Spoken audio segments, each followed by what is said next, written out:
Dante's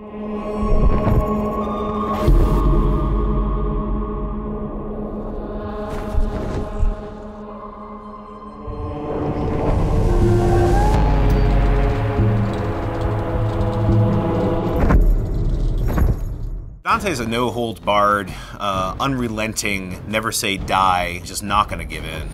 If anything sort of confronts him, he's ready to go up against it. Kind of a brutal bastard. Dante's not a good guy. He's like, ah! He's a guy who kicks down the doors of hell, quite literally. Kind of a comic, basically.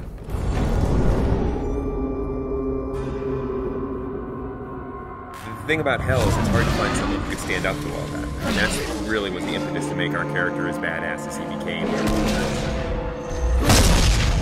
The poet, as he goes through hell, he's fainting, and Virgil picks him up and carries him over spots. And that's not a character that we could use for a hero.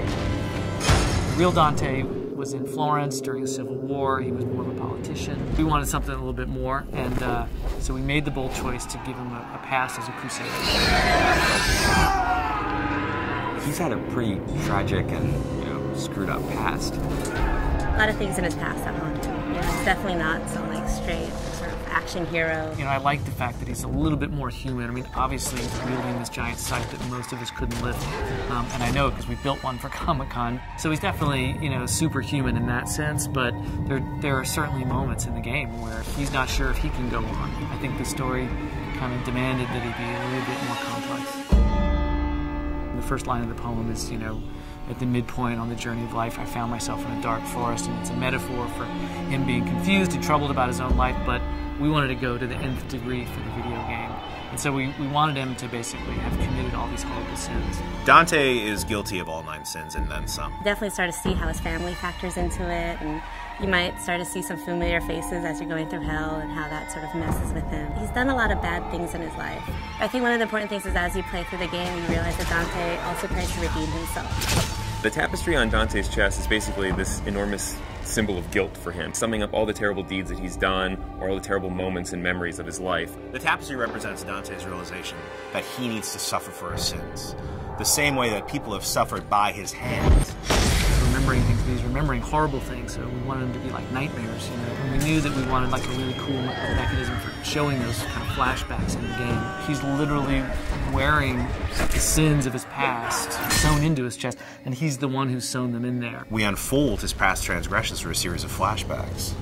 Start to discover how much of a bastard Dante really was. Greed specifically is a turning point where you've discovered a lot more about Dante than maybe you even want to know about. Greed's a little more of a cerebral level. It's about puzzles. It's this very mechanized place with gears and motors, as opposed to most of hell, which is very organic. It's in a lot of ways the most hellish level. People are being tortured there in ways that you haven't seen yet. It's almost a big stone factory of torture. One of the big set pieces of Greed is the Wheel of Fortune. Everything in Greed is kind of controlled by this twisted wheel of possibilities. The Hoarder Waster are actually 2 characters in the poem. We've combined them into one. Technically are 2 people, but they've been sewn together. One wants to hoard, collect wealth, the other wants to constantly expend wealth. And they're stuck together for an eternity to sort it out amongst themselves.